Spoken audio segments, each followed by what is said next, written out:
Oh, good morning. Hi. I'm Jeff Goldblum.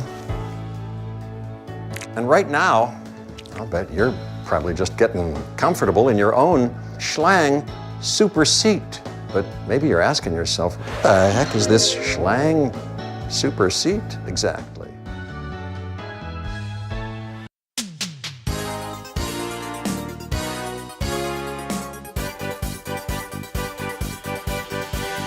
You're listening to the Blood and Black Rum Podcast.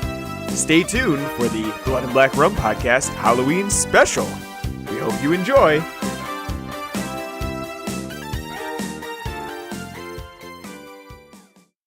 Hey guys, welcome back to the Blood and Black Rum Podcast. I'm Ryan from Cultsploitation.com, and I'm joined with my co-host Martin. How's it going? We're here for a special Halloween episode. We're doing it on Halloween, and we just saw the film that we're covering last night, so it's fresh in our minds. And I'm happy to be here on Halloween. It's a fun time. Normally, what I do on Halloween is I just sit around and watch horror movies all day, and then at night do some trick-or-treating scares at my parents' house. But today's a little bit different because we got the podcast to do. We wanted to bring all of our fans, our listeners, our rumcasters, as Martin was calling them previously, a special Halloween episode on Halloween, so you could listen to it and enjoy the festivities at night while listening to the Blood and Black Rum Podcast. So hopefully you like this special Halloween episode, and we're going to try to do it next year and all the years that we're podcasting. So you will like it. You will like it. Yeah. That's right. Probably should preface the intro with a warning that we are doing Jigsaw today.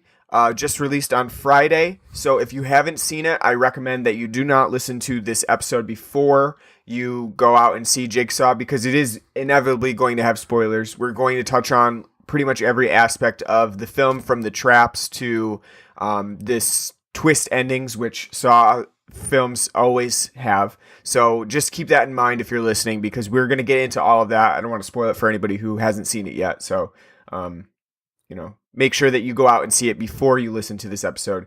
And if that means seeing it on Halloween and then listening to our episode Halloween night at 11 o'clock, the witching hour, then do so. But I was going to say, does anyone, like, if it's not like a written like review these days, like if they're all like full spoilers. Right. It's hard. I know. Excuse me, my voice is kind of a little shot after going to the Bills game on Sunday, so bear with me, people, if I sound a little gravelly, more than usual. But yeah, no, it kind of seems like, especially nowadays, if it's a podcast or a video review, you almost don't even have to say like spoilers ahead, because like you're gonna be talking about it, unless it's like a written review, like in like a newspaper or a magazine. They just throw out words that only, English majors, know to. I mean, it's hard, especially with Jigsaw and the Saw films, because there's inevitably going to be that discussion about the twist ending, the conclusion, and the traps themselves. And you can't really get away with like not talking about it. It's really super hard. You can't just be like, trap 1 it was gory, right? Trap 2 wasn't gory. It was more of a psychological thing, and then it's really hard. You almost can't get away with that, not talking about them, because that's probably going to be a big part of the discussion, is like what the traps were like, and the twist itself is going to be a huge this topic that we discussed throughout this episode. So just keep that in mind. Spoilers are going to be peppered and sprinkled throughout this episode. So, if you haven't seen it, make sure that you do so before you listen to the show. Other than that, we're going to get right into it. Or if you don't care about it being spoiled for you. Yeah. I think we wanted to start off this episode first by mentioning some things that we did not get to mention in the previous episode on Rob Zombie's Halloween, because after we concluded that episode, the next day we were thinking about it and we were like, hold on a second. There were a lot of things that we didn't get to mention on the show because we just took so much time on other areas that we wanted to do like a part 2 to that episode. So this is going to be an extension of episode 90 for a little bit about Rob Zombie's Halloween. Because we didn't get to talk about everything. And most of this is going to be gripes. I think, things that we actually didn't like about the film. But let's get right into it, because we are going to we're going to take out the segment on beer talk, because it's pretty early still today, and we haven't really gotten into beer at all. So that probably is not going to be part of the episode, but we might make a mention or two of some beers. But we wanted to preface this episode with the Halloween talk. So. Which is topical. It is topical. We can actually get away with this, because it's an extension. Who wants to kind of have leftover talk from last week? But hey, it's Halloween, and we're talking about Rob Zombie's Halloween. Yeah. So why don't you start, because you wanted to do this. You wanted to do a little bit of an extension. Yeah, because I think one of the things that we both have a problem with that film, and we totally forgot to bring it up, is the cinematography. Yeah. Absolutely terrible. Yeah, it's it's constantly zoomed in, terribly blocked. Literally, like Rob Zombie just had like a 4-year-old with like overweight camera on, just shaking it around because they can't hold the damn thing up. And, yeah, it's really weird how they decided to just do a lot of shaky cam stuff, even though the film is very clearly not a found footage film. So there's no reason why the camera needs to be a handheld sort of shot, where it's like somebody is having a spasm, like a muscle spasm, for no reason, because it happens right at the beginning of the film. Is very noticeable. There's just a bunch of shaky cam shots of people just saying dialogue. It's for no reason other than to make this scene seem a little bit more active than it is, and intense. It's not. I mean, it's people having dialogue in a kitchen. Okay, she's making toast. Yeah, but not only that too, they got a lot of the fights that Michael gets into, they do that, and it's can't really tell what's going on because you're so focused in on it. Where I think what they're trying to go for with that is it's gonna feel more intense to you because it's you're right there, but it's no, I'd like to see Michael slamming that guy at a good distance so I can see, what's going on. One of the best kills in the movie is that, far away shot when he, lifts the guy up, or girl, I can't remember, stabs, and stakes him on the, stakes him on the wall. You get to see it. You can feel it, too, from that, far away distance. Yeah. It works. It just seems like there's so many areas of cinematography in that film where unnecessary shaky cam stuff creeps in. And, after a while, you do start to get used to it. But immediately, when you start watching it, you'll notice, why is this shaky? Did somebody film this with a handheld? And now I'm watching the product of a film. It's almost meta at that level. Because it seems like somebody shot a film, then somebody shot a film of the film with a bad camera. One thing I wanted to bring up, too, is that after we posted the episode, in that episode, we had talked a little bit about how Turner Classic Movies used to have Rob Zombie featured. And he used to do a lot of film selections for that channel. And I think this was probably 5 or 6 years ago where they had him on. And I watched it a little bit. You kind of get a glimpse into what really inspired Rob Zombie as a director and a horror fan. And we did have a comment from Chester Arthur Baskerville on Facebook.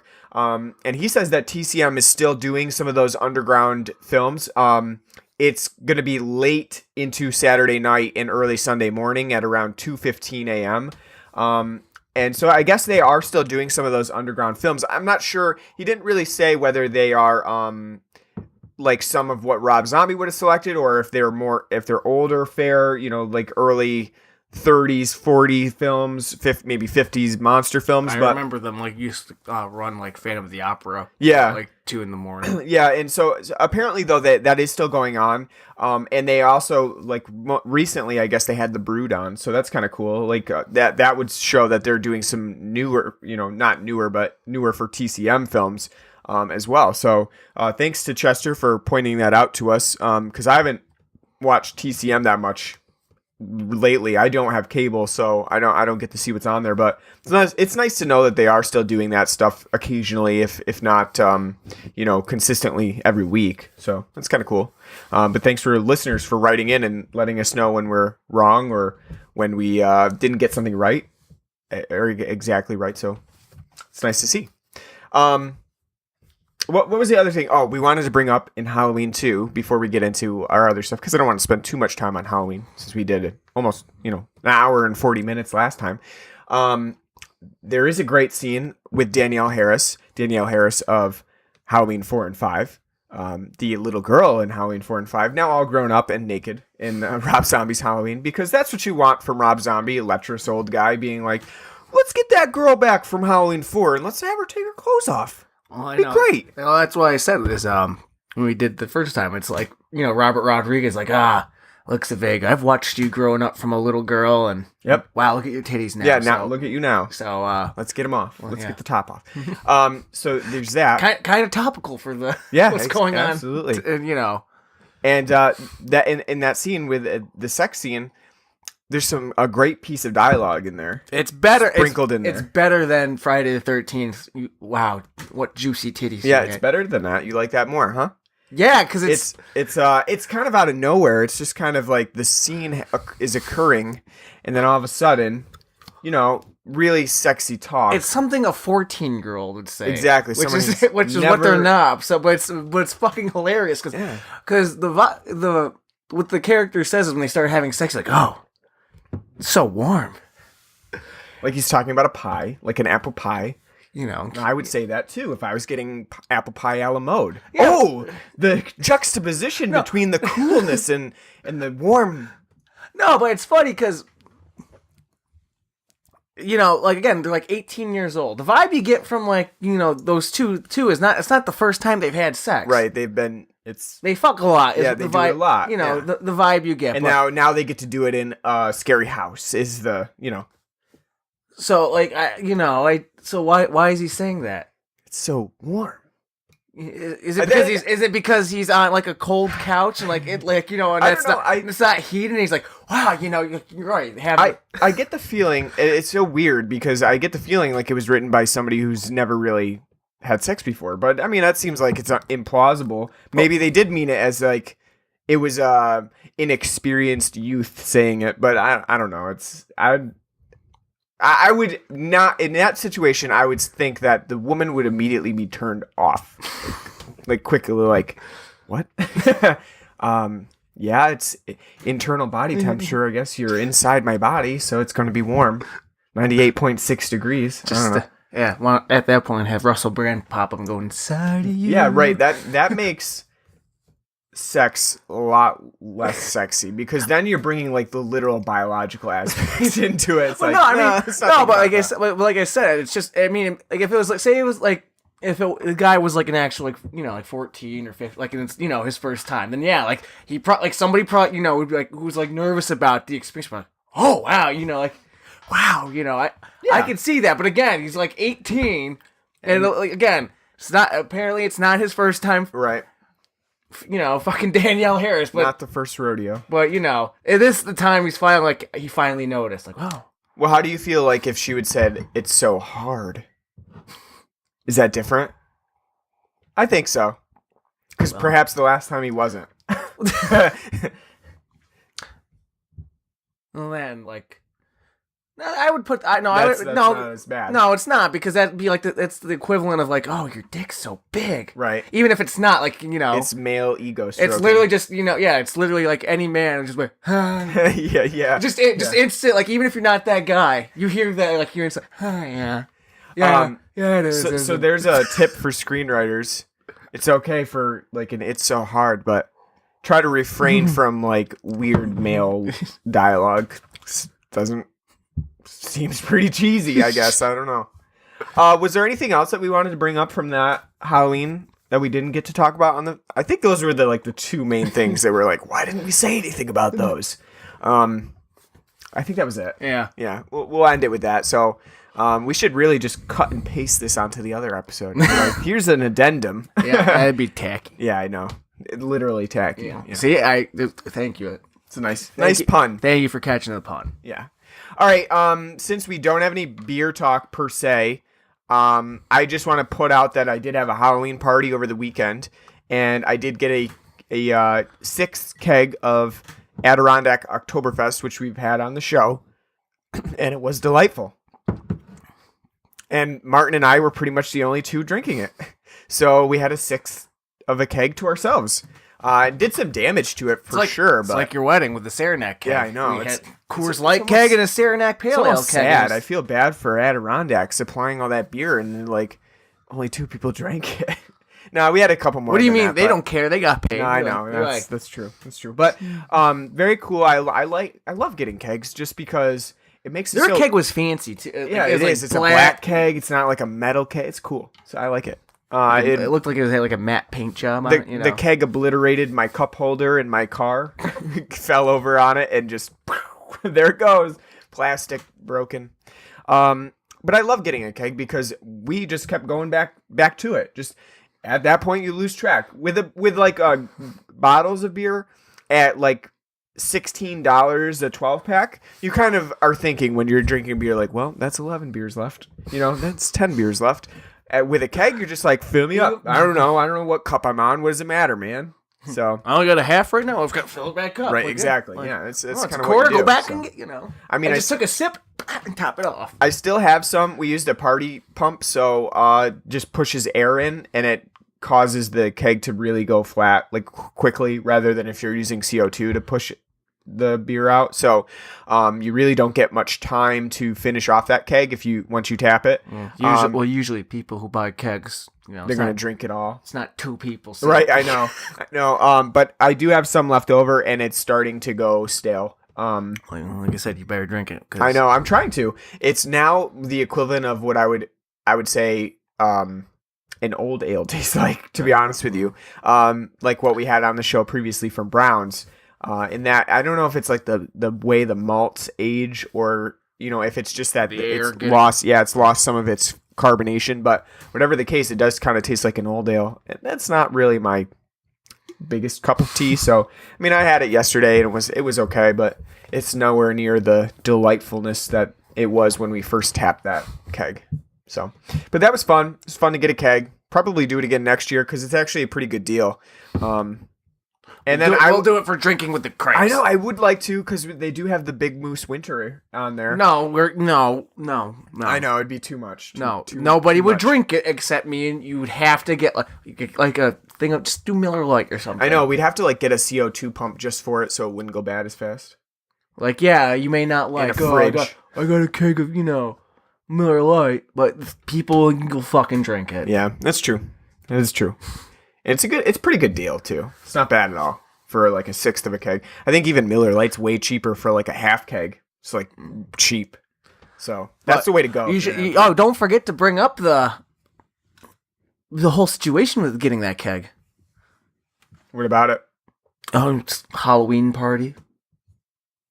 You want an Oktoberfest? Oh yeah, that's right. So we you already blacked it out. I forgot. I didn't know what you were talking about. Good for you. When I ordered the keg, I wanted to get Saranac's Oktoberfest because they did have that. They could get Saranac from the distributor, and so I ordered it. And then I got a call on Wednesday before the party that said that they could not get Saranac's Oktoberfest anymore because they'd stopped making it. They're now only distributing the winter ale. So that was crazy because that Wednesday would have been like October 25th or something like that. And so by October 25th, you were unable to get an Oktoberfest keg at that point. That's crazy to me. I find it hard to believe that they've already even sold all their Oktoberfest kegs. They must have already sold them because they didn't make that many. And then they've replaced them with the winter ales, I guess. I don't know. It's crazy to me because that's so early. So the only one really that I was able to get as an Oktoberfest was the Adirondack Oktoberfest, which was fine with me because I do like it a lot. And I wanted to support local breweries. So that was fine. But still, it was crazy that Saranac's stopped making their Oktoberfest before the end of October. You couldn't even get an Oktoberfest for a Halloween party. So that was crazy. I couldn't believe that. Next year, I guess. I don't know what you would do at that point. Like next year, if you wanted specifically Saranac Oktoberfest. Get it, just don't tap it. Yeah, I guess. And just but somehow I'd have to keep it cold. I'd have to keep it at the store for weeks until I was ready. Turn your shit into an ice box. I should. I do. I want to get a kegerator, even though that's like a ridiculous, I would make fun of you for that. I know. It's like $600. When I see that, or like that growler thing, keep your growlers fresh and whatnot, and it's like, oh, I'm not going to pay $500 or whatever to have like, oh, you can take the beer from your growler and put it in here, and then you can use it like, you're at a bar. So, I mean, just drink your goddamn growler. In the long run, it is cheaper to get the kegerator if you're going to be, doing a lot of drinking. All you got to do is really buy the tap cleaning supplies and the CO2 cartridges all the time. But, in the long, like, how much do you really, like, if I was to order a keg of Saranac Oktoberfest, I obviously would not be buying any more beer for that time period because I'd be always consuming Saranac Oktoberfest. So, like, do I want the same beer for, like, 3 months? I don't know about that. I think you'd get pretty pissed off. You'd get sick of it after a while. So, but it is a good deal in the long run, if you drink a lot of beer. But I don't know. Maybe if I was rich, I would do it. And I'd probably have like 2 kegerators. You might as well just have your own like bar. Exactly. If I had a lot of friends, I guess, which I don't. So, not really worth it. And I should say, I don't have a lot of friends that also drink a lot of beer. So they're, God damn, they're healthy living. Yeah. All right. So we're talking about Jigsaw, the 2017, I guess, I don't know what I would call it. Is it a reboot? Is it a sequel? It's Saw 8. You think so? I guess we can talk about that first because they decided to go with the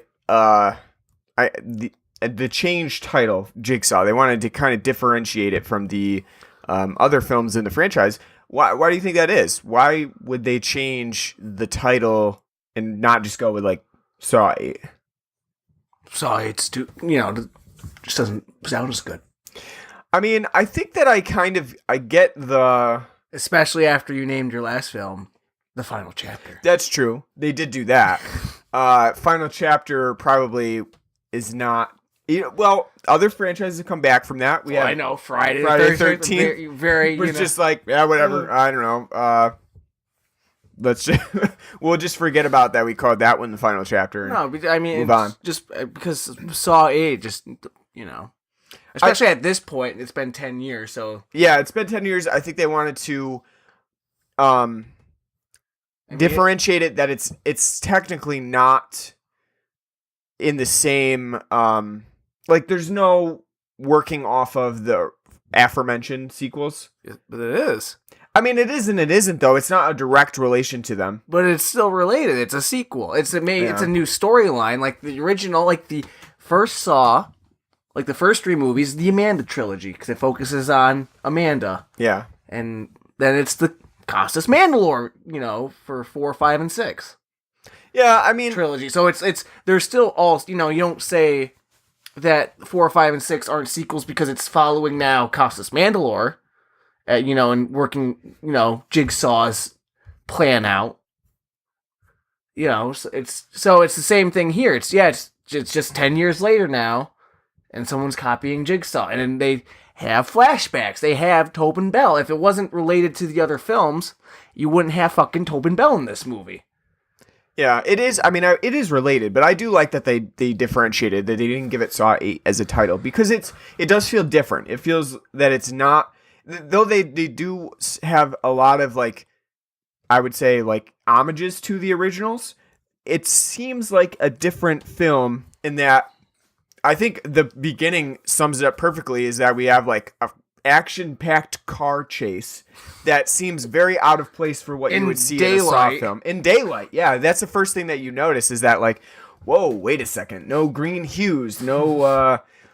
the sun's actually shining on us. No dusty factory setting. It's an outdoor scene. And I think that's part of the thing that makes it feel like a different film. Or that they've made some changes to the Saw formula is because they do set things outside in daylight. They do have a different setting for the games. It's more actiony. It is, yeah. It definitely feels more actiony. It feels like that somebody from the cinematography department has updated their game. Lighting they figured out like, well, let's get out of the 2000s. And no green hues, and it's more of like a cop drama blue lighting, I would say. Which is a 2010s thing. Right, exactly, it was something you would see in like a CSI, especially because a lot of this is set in like forensics laboratory, in the morgue. CSI Jigsaw. It is. I mean, I would say that. I would say all that, it's missing is the one morgue assistant. She could have been the fucking one like forensic expert from NCIS. You know, like I'm goofy because I have an eccentric because I have pigtails and wearing kind of gothy things or whatever. Yeah, I would say that's Hannah Emily Anderson as Eleanor, as the lab assistant. I would say that for that they wanted like somebody kind of alt. They wanted somebody with tattoos, somebody that seemed like they would be very interested in Jigsaw's past, and similar to Amanda almost in that they kind of go back to the archetypes of what you might see in Saw films. You have like your Amanda, you have a guy that kind of looks like Costas Mandylor or one of the other detectives that was working on the Jigsaw case back in the like Saw 4, 5, 6 era. There are throwbacks to some of the traps that were in the other films. You even see them like designing some of those early traps. Surprisingly, though, they don't do any flashbacks to those other films, and that may be like a rights issue. Like there, no rights to say Saw 5. Like you can't show a flashback to Saw 5. Why wouldn't they? Lionsgate owns all the. Yeah, I don't know. I mean, it seems like I just think there's no point in doing that. And they didn't want like the green hue in there anymore. It would be a very, very jarring. There would be no transition. point in flashing back to the previous. They have done it before though, because they do it even though there isn't really a point. They do show like the original when that trap was used. So like when we go back to like the bear trap, the bear trap that Amanda had on in the first film, they show in this film they show Jigsaw designing that. And I guess it would have made sense to just go back and show that once more, because they would always do that in the other Saw films. Yeah, but it makes sense there. Well, it doesn't make sense here. Because again, if you're going off the whole your thing, like it's new, so that's why they're calling it Jigsaw. There'd be no reason to have like a direct flashback to the other films. Because then, especially now that it's been 10, 15 years, 15 years since the first film, then it'd be like, oh wow, that looks kind of stupid, Right. Yeah, I would say that, I guess starting off with the positives for Jigsaw is that this film definitely feels like it's advanced, like in a way that it should have. It doesn't feel like it's stuck in the 2000s like the rest of the Saw films were. I would say that even surprisingly, like there's a lack of nu metal that you would find quite a bit in the original films. That was a product of the time, really. Well... Nu metal. Who listens to like? Lots of people. Still. Well, I know, but I mean, like, why would it be? It wouldn't. It's not like popular. Like, no, I would just like say what, like kind of like it had, like was in the 2000s. Not like that. Especially with the way, licensed music's being used in films today. It wouldn't be, it wouldn't be that. Like, it would be like people really like kind of like the 80s retro thing. So let's slap in, some Crowded House in this. Doesn't fit, but let's slap that in there. I mean, I just think that they would have gotten away with it because it would have been another homage to the original Saw films.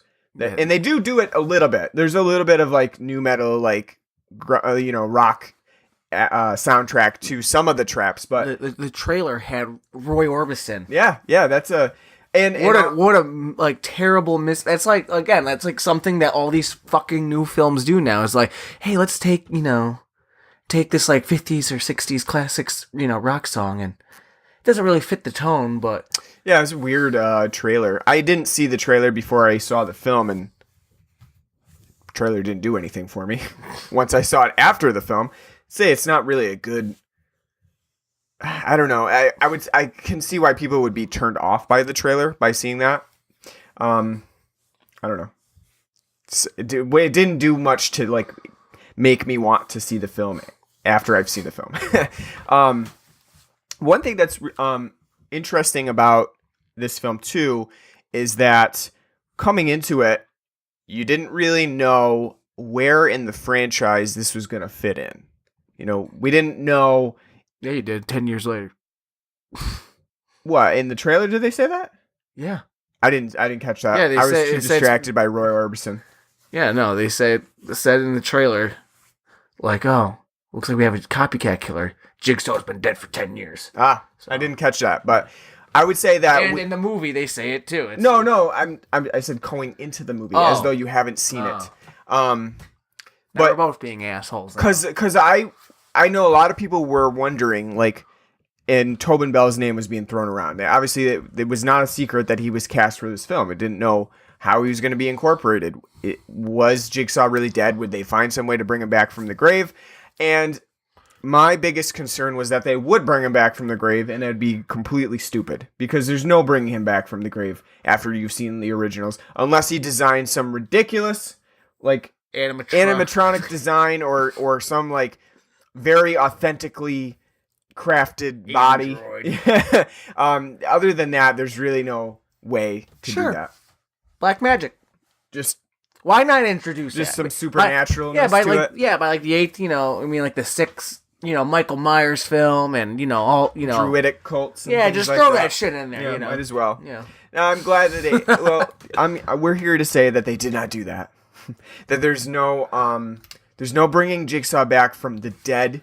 But they're going to, though, in the sense that no matter what, if they keep making films, we're going to always have flashbacks of Tobin Bell as Jigsaw. Yeah, I think that you can expect that if we get another sequel to Jigsaw. We're gonna get like a sequel of him when he's like 15, like Tobin Bell's playing a 15-year-old John Kramer. Like in school, and like one day, he saw a bully, and he's like, that'd be amazing. Tobin Bell playing a 15-year-old. I would love to see that. Or like making him into like a 20-year-old, and they give him like a nice like long dark-haired wig. It'd be great. I would pay to see that for sure. But they do get him back into this, and I would say that it's probably the best way that I could imagine them putting Jigsaw into a new film, because it's not like they're bringing him back from the dead for real. It's all done in flashback, and most of it too is like what you get from the first part of the film is just his voice. Like it's just the actual like tape recordings of his voice. So at that point, you're not really expecting him to be in the film at all. You're kind of just seeing that could be a copycat killer, and he's using like recordings as a way to bring Jigsaw into this film, really. And I think that's a good way to do it. I think you had to know he was going to be in the film. You thought he was going to be in the film for sure? I mean, that's like at this point, that's the selling point of the franchise. Traps and Tobin Bell. If they just had him as as just voice recordings, then yeah, I think people would be pissed off. Because who's going to go see this film? I don't know. His presence to me doesn't really need to be there. Just the voice itself. I was fine with just having recordings of his voice, and that's still Tobin Bell in the film. That would explain the creditings of him in the film, and I would be okay with that. Just having voice recognition is fine. I don't know that we actually need to have his presence, because in some of the films, like, his presence isn't really even necessary. It's more of a like having him there just to have him there. Well, okay, is Costas Mandylor gonna carry those films? No, not to say he was bad in those films, but again, like, by that point, are you seeing like Saw getting amped up for Saw 5 because like, ooh, he's the new, he's the new Jigsaw and he's the one doing it? No, it's like, okay, the traps, and let's know more about John Kramer. I think that, it's fine to just have the voice and have somebody else doing like crazy traps. That to me is Saw. And that it's around Halloween when you see it. That's the Saw nostalgia for me. Maybe for other people it is having John Kramer in the film itself, having him be Jigsaw, and you actually get to see what he's doing and making traps and learning a little bit more about his life, which in this case we do learn a little bit more about John Kramer, but we really don't like get much more backstory on him in terms of like, he's only his cancer. He's only there just to bring the new mantle for the new Jigsaw. Yeah, it's like a facilitation of the new guy who's going to be carrying on, or girl who's going to be carrying. It doesn't matter because we did say spoilers. So the new guy who's going to be carrying on the Jigsaw. Here's a legacy. Spoiler: it's not Cary Elwes. Yeah. So, which that's something I want answered. So what the fuck happened to Cary Elwes? He was the one carrying the mantle. What happened? Where did he go? He's gone. He's like, No, give up. They don't even mention him at all. Yeah. I like. That's a pretty big plot point. Saw 7's twist ending is surprise. It's been Dr. Gordon all along. It's been working with Jigsaw after he cut his foot off and tried to crawl to say and Jigsaw finds him. He's like, you found the will, and you're gonna take up my mantle. And he's like, okay. I feel like they didn't like where that was going, so they just kind of cut it out. But then just have it be mentioned maybe he died of necrosis of the leg or something. Yeah, have it mentioned or yeah. I don't know. I'm okay with them kind of forgetting about the end of Saw. Saw 7 was really where things really went off the rails. I mean, it was kind of going that way anywhere where things got more complex and really outlandishly complicated in terms of how people became Jigsaw's apprentices, but and then having constantly flashback to things oh, that's how this happened, I think that in Jigsaw's case, you do not need to have followed the past Saw films too much to really get the gist of what's going on. Those other films were really predicated on the fact that people remembered, okay, in Saw 6, this happened. In Saw 5, this happened. And that's how we got here. They got way too complex. And I think that kind of getting rid of all of that. I was going to say, a perfect example is that, Saw 3. If you didn't see Saw 2 and Saw 1, when the twist happens at the end of Saw 3, you're going to be like, what the fuck's going on? Exactly. But if you see, they're taking, Saw 2 and Saw 3 are happening at the same time, Jigsaw is a really great example of how you can do a sequel without needing to really branch off of those other films, where somebody has to have that Wikipedia knowledge of what happened back then. And I would say especially with Saw 6 and Saw 7, once you got to that point, all right, it's been for most people, it's probably been a year since you saw the last film. And by that time, you've forgotten a lot of the nuances of what happened. So you're like, wait, who's that guy again? They both look very similar. I don't remember who they are. Jigsaw gets rid of that. It's let's forget about that. It's 10 years later. Some of that doesn't matter. And it really goes ahead with its own storyline, in that you just really need to know that there was a guy named Jigsaw who did these traps previously. And now moving forward, there's another guy who's doing the same thing. And the people that are investigating it are finding out there's all these similarities to those previous murders, and that the traps seem very similar, and it's all just very similar to what Jigsaw did in the past. So any new person coming in and seeing Jigsaw, it's well, you don't really need to have that previous knowledge. And that may be another reason why they got rid of the numbering, and that Jigsaw here is kind of you don't need to have followed 4, 5, 6, 7 to get the gist of what's going on. So I like that about it too. And I like the callbacks. I like all of the things that it brings back to this film. The dummy, the bike, all of those things are callbacks to it that really make sense, because they kind of got rid of those a little bit as Saw went forward, and you didn't get to see the dummy as much. That's that's a Jigsaw thing. Yeah, exactly. And I like that. I like how they bring that back and they make that more a part of the film itself. It adds a scarier element, because sometimes it's kind of creepy, and sometimes Saw isn't really.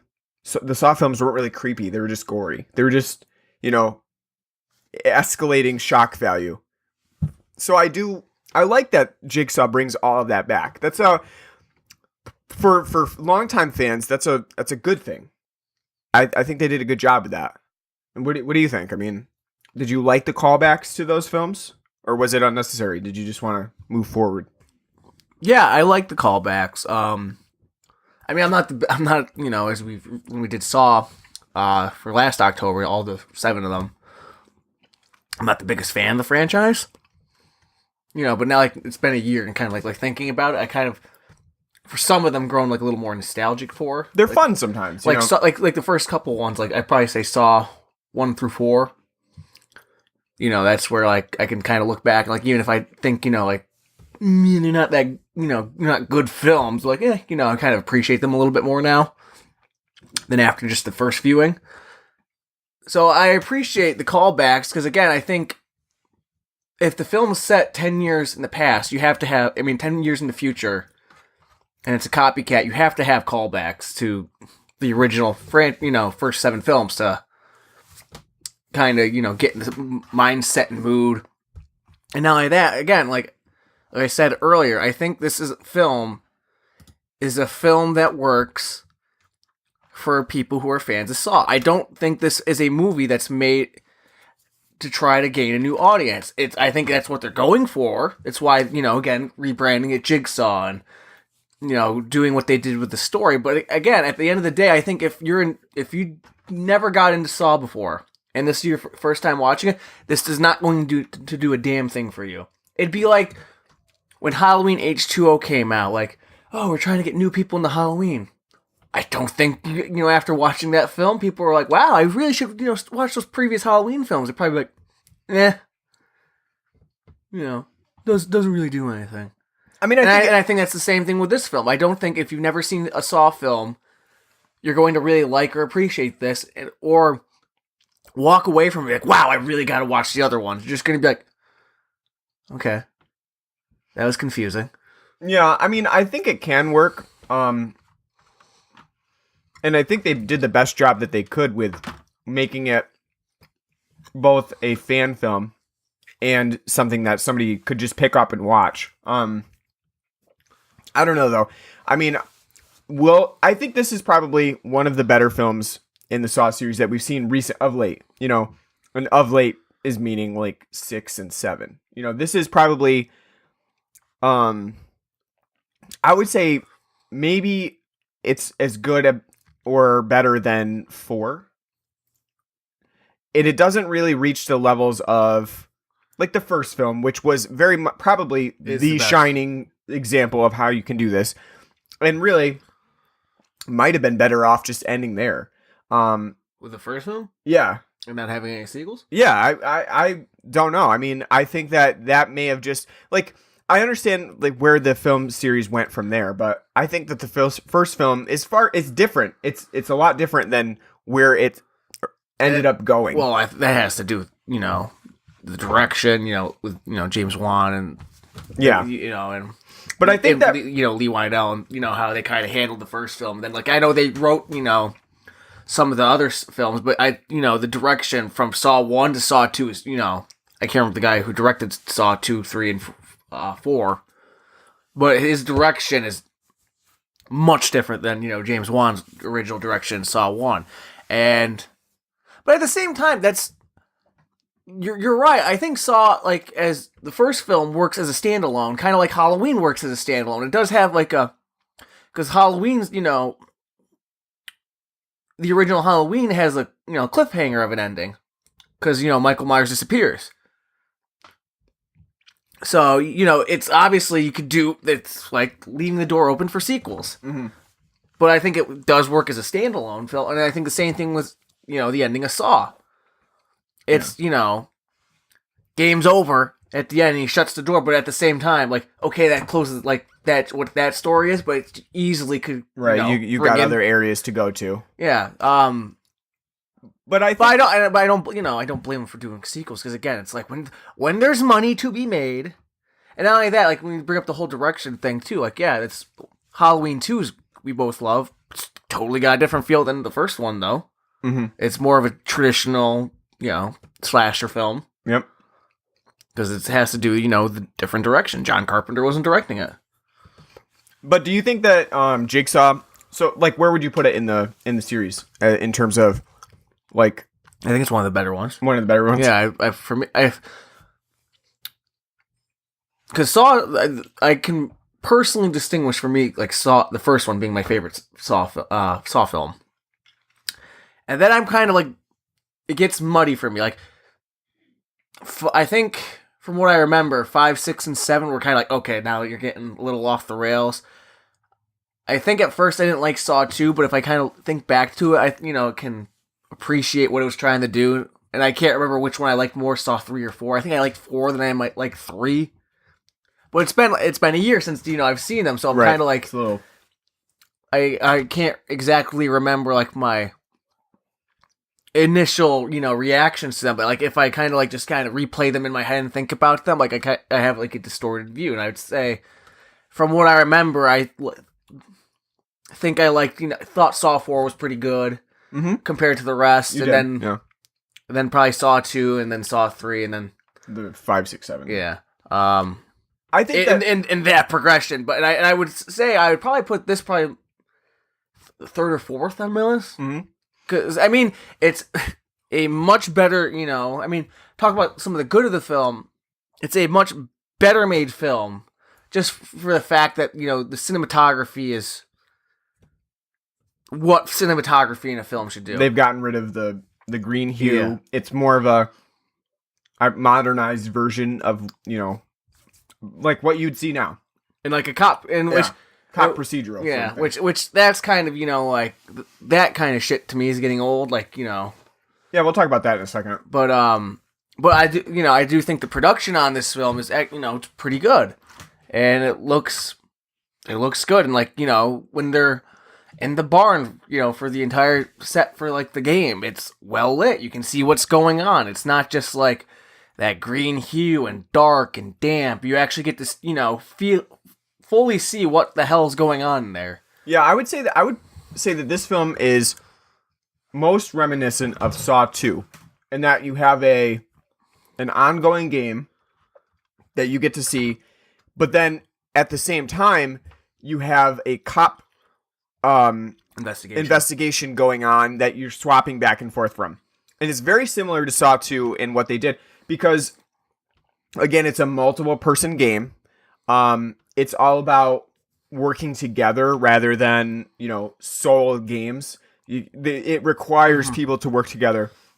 And then you have that, you have the cop investigation that's going on, except it's quite clear that these games and the investigation are not happening at the same time, because right from the first moment of the film, like you see that it's when the body is placed, so that the cops can find it, and it looks like it's supposed to be the body from the games that we're seeing. There's no way that it is, because there's no way that the killer had time to transport the body to an area, hang it from a bridge, and do all of that while the game is still going on. It's just not possible. So, it's like Saw 2 in that there's a game, and I guess it's kind of hidden as a secret that it's not happening at the same time from the audience, but it should be pretty clear to the audience. But I was gonna say, not only that, Saw 2 was a game within a game, because you had that Amanda's game going on, and then the whole Donnie Wahlberg and Jigsaw, having their chit chats and talks. That was a game too, because for Donnie to win, all he had to do is just sit there and listen to Jigsaw. Yep. It's pretty clear that they used the Saw 2 film as an example for this one. It's, like I said, it's not really like the original Saw, because Saw itself was very different from where its sequels went. So they used Saw 2 as a formula, as a guide or a blueprint. And then the Speary brothers take this in a little bit of a different direction, because it is more, I would say it's more situated around the cop investigation part of it, because that's where your big twist is going to come into play. And I think that it does a pretty good job of doing the games, because the games are not so much like Saw 5, 6, 7 gory, where they just tried to up the ante with like whatever they could do for the games. Like, how do we make the games more brutal, more gory, less fair? Because those games tended to be less fair, where it was pretty clear that there was nobody, they couldn't really win. There wasn't a winning. But that's different though. But that's because of the plot point of right of like Amanda's traps, they couldn't win, and then Costas Mandalore's traps, you could win, but they were much more really difficult and brutal. I would say you can tell the traps in this are more of the John Kramer style traps, because like the very first trap, you're getting pulled into buzzsaws, and all he's asking for is an offering of blood. So you literally if you think about it like smartly, you don't have to like shove your whole hand into the buzzsaw. You can be like, all right, I'll cut my finger, or cut my pinky.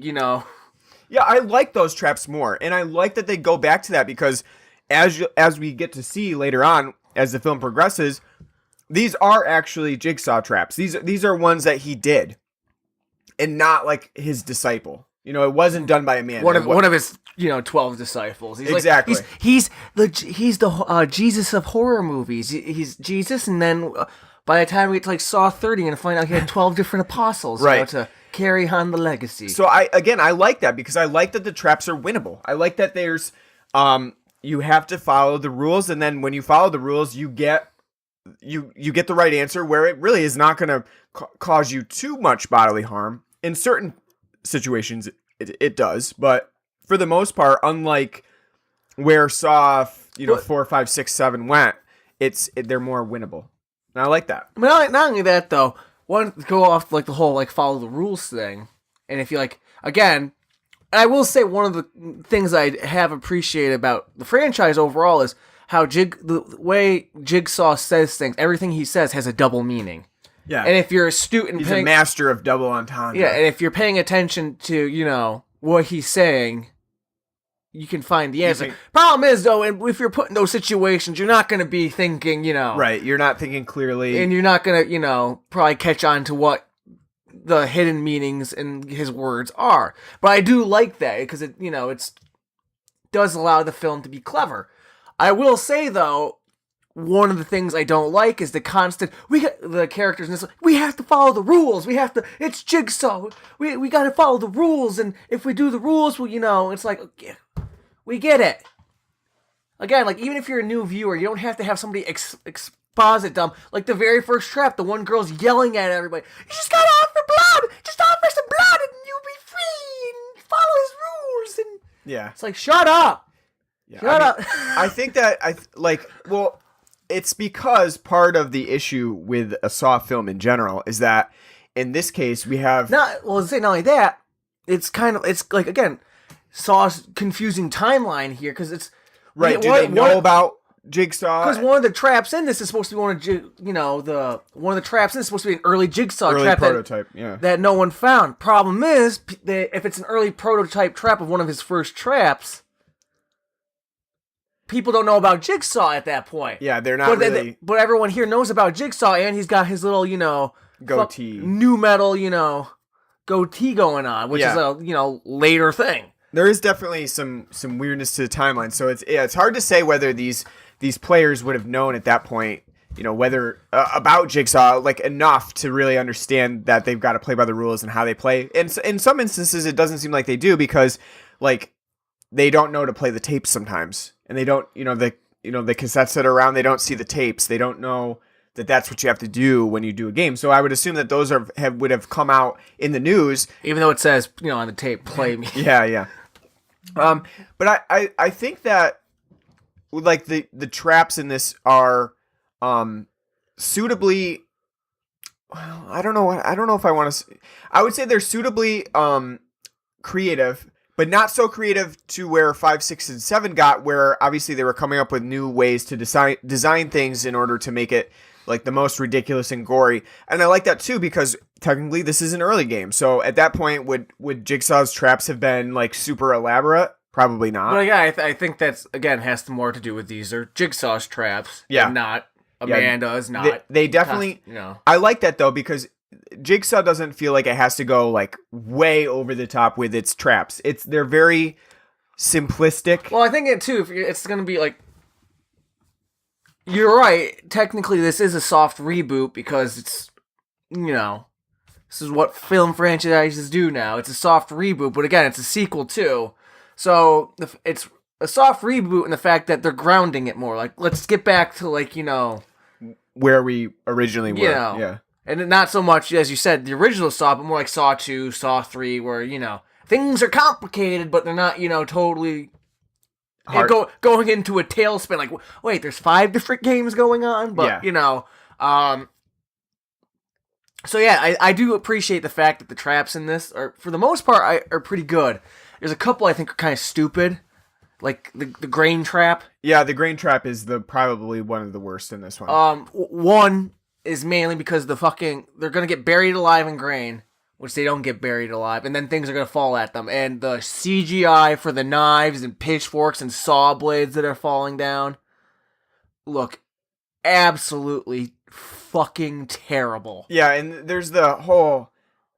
It seems like overkill in many ways, like because. How many?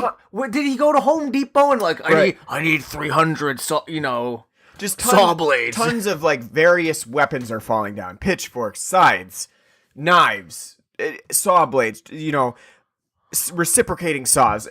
Everything is falling down through this hole, and that I think it just seems like overly ridiculous. And then at that point, you have to think about like who's doing it, like who's throwing these knives down, because is it like an automated chute of just like.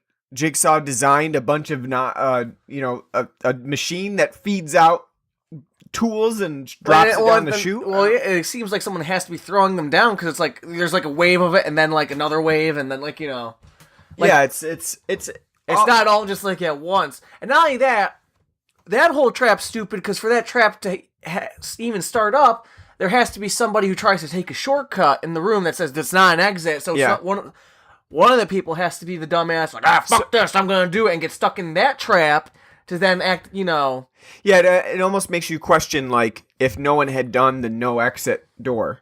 They just go in the grain silo and move on? Yeah, or, would they just, like, would the other doors just open? It doesn't seem like it. So, he's expecting, like, or not even expecting, but just ensuring that someone will have to use the no exit door, and then afterwards saying, like, you tried to take a shortcut. It's like, well, you made me. Like, there's no other way to go through here. Someone had to. Right, exactly. So, I would say that trap's probably the worst. I like the opening trap. I think that's a pretty clever way of just, like, having them be able to cut themselves, and it's reminiscent of other saw traps with I think it's, like, 4 or 5, where they have to actually feed their hand through the saw to like get enough blood to open up their shackles. I think it's reminiscent of that, and it also immediately shows like there's actually a saw in this. And I think that's one of the things I don't like too is they use a shit ton of buzz saws in this. Yeah, it does. Yeah, like ooh, get it? It does use a lot of saws. It's like we get it. You don't have to. There's a saw in this one, and there's a saw in that one. There's a bunch of it. I think it's total overkill. The one thing I don't like about that trap is they only have to give like a sacrifice of blood, and it only has to be a little bit. But there's no way for, like, if you cut yourself, there's no way for it to, Yeah, it's like somebody has to be watching actively. So John has to be watching the game. Yeah, I don't know how it would. For him to release them, because it's not like there's no way for it to be like automated, like you said in the other one, like you have to like give enough blood to open the shackles. So he's literally watching the game. I mean, there are cameras going on, but I mean, still, because in most of the films, Jigsaw puts himself in the games. But not so much like he's the one at the console, like watching a computer, a TV monitor, like, oh, he did that one, release that now, Yeah, most of it is actually automated because you have to get the sense that he's not even like really, he's not enjoying the games. It's more of like just a process to make them become better people. Right. It's not like he's watching it as like a snuff film, like he enjoys it. So yeah, it does change the dynamic when he has to actually actively watch the cameras and then like say, yep, okay, they gave their blood. Here's the opening for them to go through. Oh no! Now I think about it. No, if you get the ending too, he was watching because he was in the room next to the room. He was. We'll talk about right. In a bit, but I think, but even still, like it because again, like you're right. It would be more of a snuff film if he's just sitting there, kind of. Yeah, he doesn't enjoy it, so because he even in Saw 3, he says he's not a murderer and he detests murderers. So he obviously, the way he frames his games is that he puts you in them, and then you have to make the choice, and whatever happens is your own choosing, your own doing. You have to be held responsible. So he doesn't view him as being a murderer. He's viewing himself as like a savior. Yeah. So. All right, so we talked about the first two traps. What about the blender trap? the one that's rigged up. There's a blender rigged up to a motorcycle that when the motorcycle is revving, it spins the blender around as the man gets fed down into the blender more and more until he gets to the bottom where the blades can rip him apart. It's cool. It is cool. A little fucking complicated. It is complicated. I know that he's an engineer and he would have, the wherewithal to, figure out and build that. But I mean, it does look cool. The problem I have is the guy's a dumbass because as soon as he the girl shoves the rod and the spokes to keep it from going, he's like, oh God, it's like, no, take that moment to grab that fucking brake. Absolutely, because and then hit it, and so you're not there, and then because it's probably not gonna hold, or if you're smart, you would probably think maybe I got 5 seconds, to right, yeah, just to hit the brake so it will absolutely not, start again. Yeah. I like that trap though because it is so thematic. It does make sense with his story.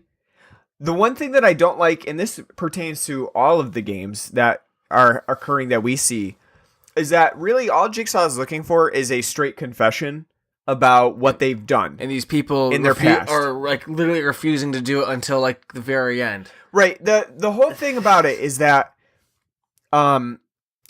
they feel like they've never done anything wrong or they don't know what it is that Jigsaw's looking for. But the game, the actual backstories for them that we get later on are something that no one forgets. You would not forget that you did that, or you would not be, even if you tried really hard to put that back in your memory, you're I don't want to remember the terrible thing that I did. Well, the thing is, they remember, they're refusing to. Yeah, when you're put in this situation, and it's life or death scenario, and you have 5 people around who would judge you.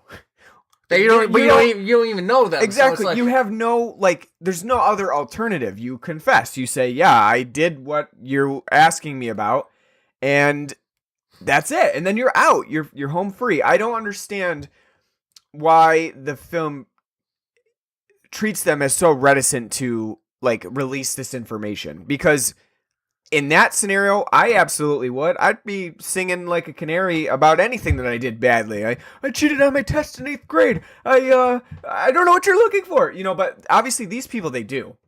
There's no question of which one was it that I did? I know, what's the one? Oh, it's you're obviously probably talking about the time I robbed, someone's purse and got $3.53 out of it, and the lady died because she had an asthma attack, and her inhaler was in there, because I took her purse, and instead of trying to get for help, I was like, oh fuck this, and ran off, Yeah.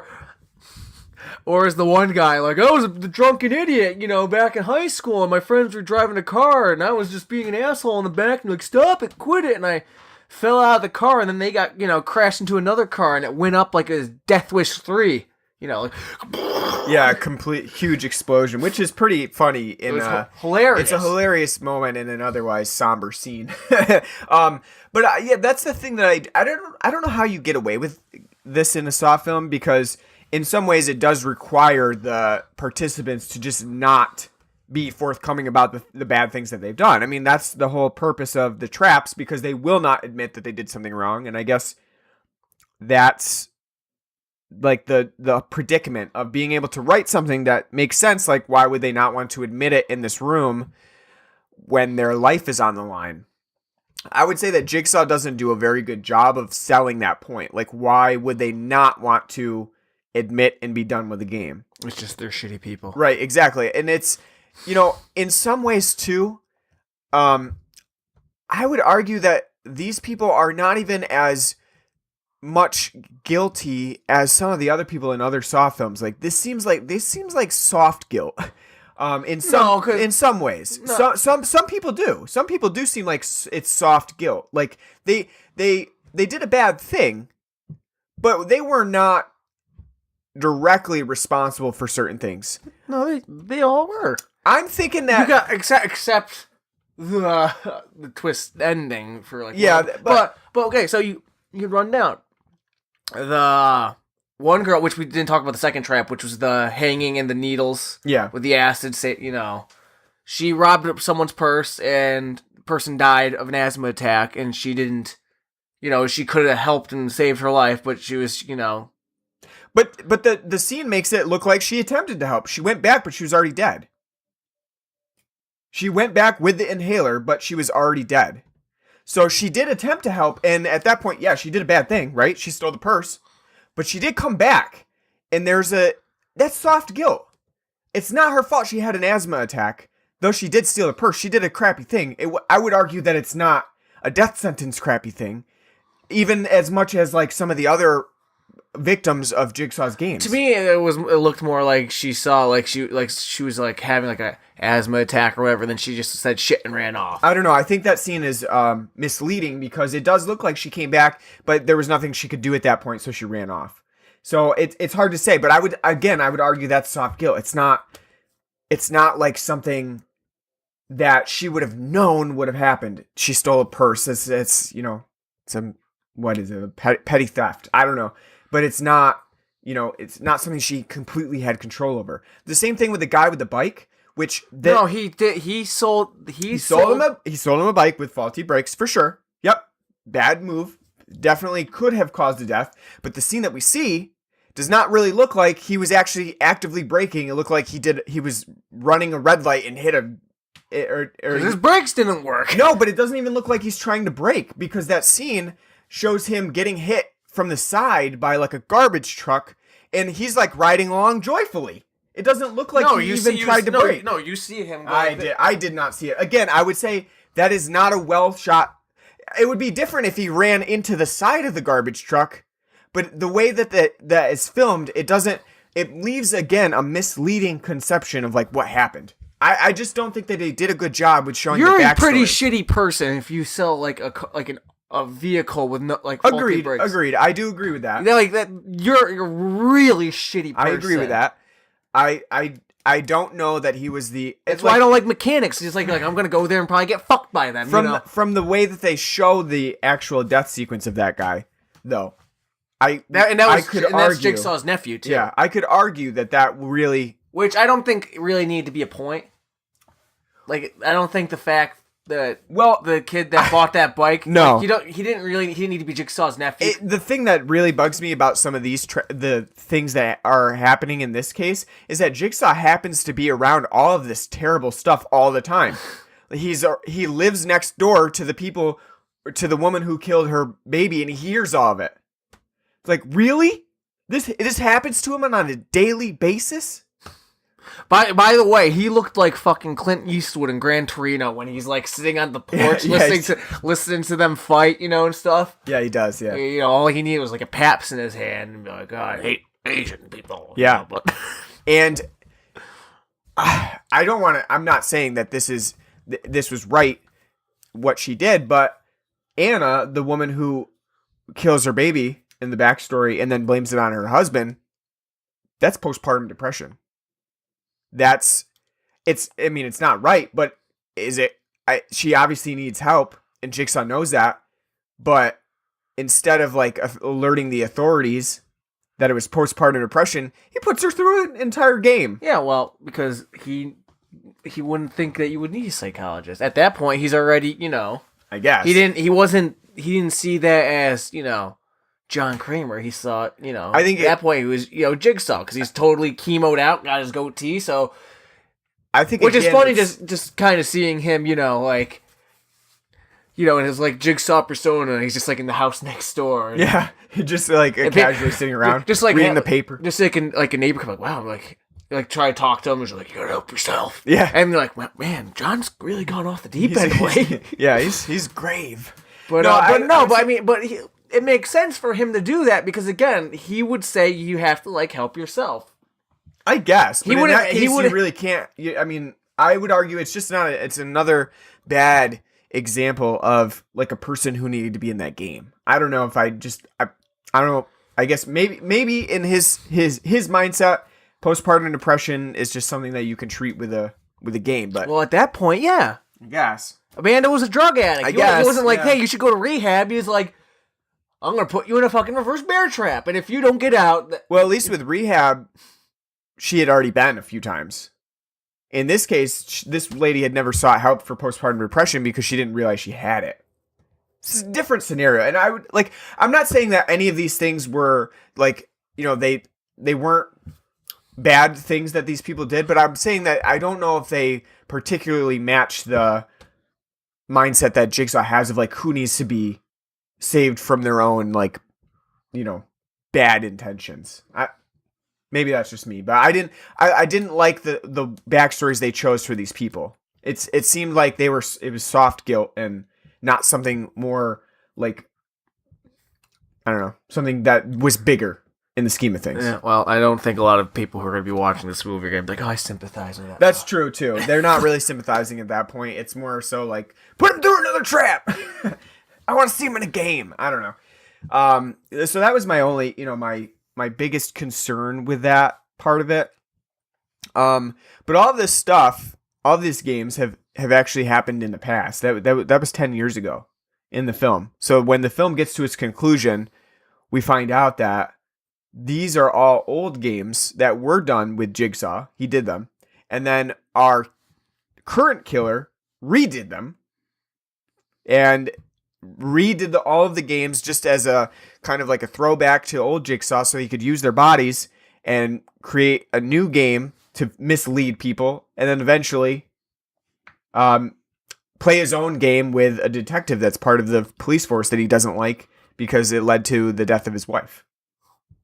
So, and not only that, we don't see his game actually in motion. Yeah, we see Jigsaw's, game. The weird thing to me about the conclusion, which we can kind of get into now, I guess, is that we do only see Jigsaw's game, but we don't see the copycat's game at all, except for the end part when they're going through, like, the regular flashback sequences that the Saw films tend to have. Like at the end of the, they do all the flashbacks with the theme song. Which they didn't actually do they didn't put the theme on the... Yeah, no theme song for the flashbacks.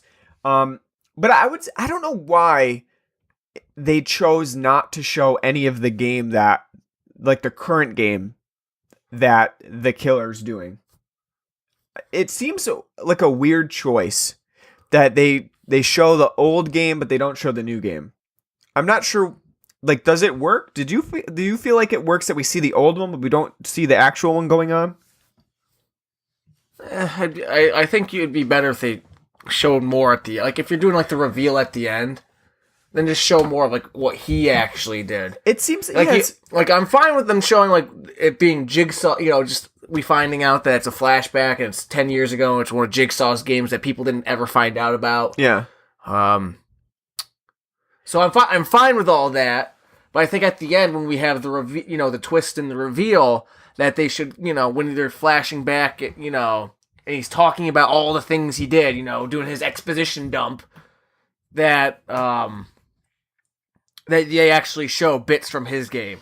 Like, you don't have to go into detail, but show like the people that, the three that were in his game. Yeah.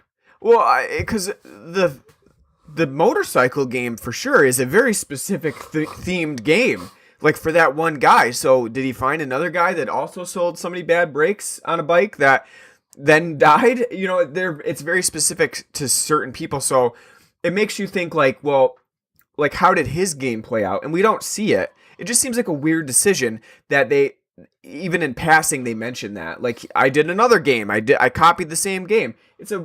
I don't know. I just felt like it was like a rushed moment where they should have gone into more detail because we don't get that information. But before we get into like the full conclusion, I want to talk about the opposite storyline that's going on while we see Jigsaw's games in the past 10 years, because there is a current investigation of these people that keep showing up that seem like they're in a game. The copycat killer is leaving messages that says like, there's 4 more left, or there's 3 more left, 2 more left in this game. And the investigation is being led by this Detective Halloran, who is played by Callum Keith Rennie, which is, that's a mouthful of a name right there. You mean to tell me there's another Callum Rennie that has a SAG card? He had to have, the middle name. But I think, so there's an investigation being led by this guy and his opposite detective, Keith Hunt, played by Clay Bennett. Keith. And should have just named him Mike Hunt. Yeah, that's right. And they're investigating all of these murders and having Logan Nelson, I guess it's a coroner, played by Matt Passmore, and his assistant Eleanor Bonneville, played by Hannah Emily Anderson. They're all investigating these murders that are occurring, which is shown as being the same people from the game that we're seeing like spliced together. And we get a lot of information about Detective Halloran. He's a bad guy, obviously. He's done bad things on his cases. He's let people go. Cop. He's a dirty cop. He's taken bribes. He's being investigated by IA. And I think that like they do a lot with the detective piece of this. I don't know if it really works in this film though. It's way too much of a like a police procedural. It is for sure. Like they were going for the not only that, it's like they're like, okay, what was like one of the things people really loved about Saw 4? The opening morgue scene where they're autopsy scenes, giving the autopsy of Jigsaw. So they're like, so let's have that be a big part. Like doctors, doing the Jigsaw part now because fucking forensic science is like everything. They got to have like 10 different things of forensic science. Like I matched this bullet with that bullet and the blood with this blood and the voice pattern with this voice pattern. And you're like, oh yeah, it's like tune in next week on Sunday after football on CBS for CSI Jigsaw. I just think that the detective aspect of it seems really cheesy too. Like Detective Halloran is the cheesiest cop. He's just very stereotypical. It's like, I'm a detective, so I don't drive a squad car or anything normal. I drive my 1969 SS Camaro. Why? So when I'm tailing people, they know they're getting tailed. Yeah, right? Like my engine is... Vroom, vroom. Oh, what's that? I'm just idling in here. Yeah, no. It's like he's very... Which is something I always love in like cop movies. Like, it's like, like... At least in like Bullet, it makes sense with Steve McQueen in a Charger because all cars in like in the '60s and shit sounded loud because no emissions controls back then. But it's just funny, like, oh yeah, in the days of like all these quiet like running Priuses and Hyundais and Hondas, yeah, you're gonna be tailing them, Yeah, it just seems cheesy. And like it seems like they just watched a stereotypical cop show. They're like, we need that. We need the one guy that's like outlandish. Can you look like Jerry Orbach from Law and Order, but but if he was still with us and it was the 2010s now. We need his partner who's like actually down to earth and suspects that his partner's like a bad guy but it can't do anything right now.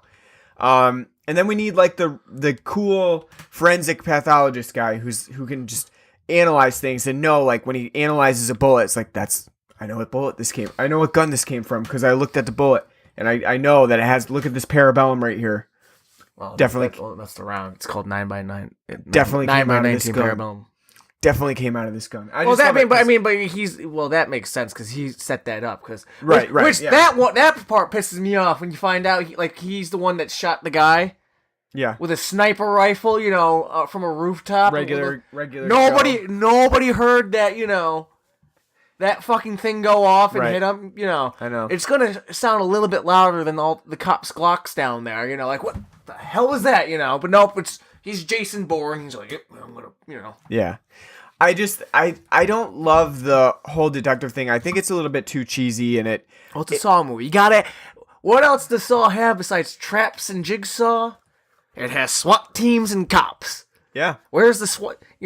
That 24/7 SWAT team from the Saw films, just driving in their SWAT van 24/7, looking for like rundown warehouses. Maybe Jigsaw's in there. Let's go check. I can just imagine that SWAT team getting the call, and they're like, "Guys, he's back." They're like, "We're back on the force." Have the A team. Yeah. I don't know. Like, I understand that it's a big part of this film because really, it's Logan who's leading all of the investigation because he is the Jigsaw copycat killer. Like he's been working on this to make sure that Detective Halloran goes down. I get that it's a big part of this film, but a lot of it feels like a red herring because it's a lot of it's just unnecessary that we get. Like, the concluding monologue is so complicated by, I need to show you this, and I need to tell you this. There was a game 10 years ago, which is the one that the audience has been seeing. Then I did another game 10 years later, and it's the same game. And then I had to set everything up. I made sure that my assistant, Eleanor, was an alt girl with a sleeve of tattoos that has a nice ass, apparently, that we don't get to see. And she goes to, like, the dark web to look up Jigsaw things, and I know that she makes Jigsaw traps, and it's like, really? I was laughing at that because she's like, oh, those Jigsaw traps. I'm like, where'd you get those? Right, like, I'm sure the police were auctioning off today, you know. Yeah, right. We got an old Ford Crown Victoria Cruiser, and after that, more John Kramer's, traps. I guess that we're supposed to believe that she just created them all from blueprints, but again, where are people getting Jigsaw blueprints from? And then again, where is she getting this link for the dark web? Because what the fuck's the dark web? The dark web is just the web that's not indexed by any search engines. So you have to access it via an Onion browser, like Tor. So it doesn't log your IP address, and it's just like these unindexed computer sites. So obviously there's illegal things on it, like drugs. There's also like random things, like somebody's got a book sharing club on the dark web. So it's not, there's a lot of things on there, but what she's getting at is that she's been accessing this dark website that has all these blueprints for Jigsaw's traps. But the thing is, like, where does she get this link? I would find it hard to believe, even if it's like IP address and shit, that like the NSA and them wouldn't be able to track that down. Well, they can, and that's how they know that she's been accessing it. But the thing that gets me is that, like, you can't find one of those websites unless you know the exact, and it's just a very long string, because it's not like www.jigsawfreaks.com. It's it's a You're long right, it'd be .cc. Right. It's a long string of like letters and characters that she would have to know to access it. And so where did she get that link? Because no one knows no one knows it's on the web. So she had to have talked to someone who was like, "Yep, I run this site." Or like knows people that are exactly. And so the whole thing is very elaborately set up, and it just doesn't. It seems way too elaborate and complex to really actually work. The other thing that really bugs me about the old Jigsaw traps that we get to see, because we're privy to like the 10 years prior Jigsaw traps, they seem way too advanced for the time.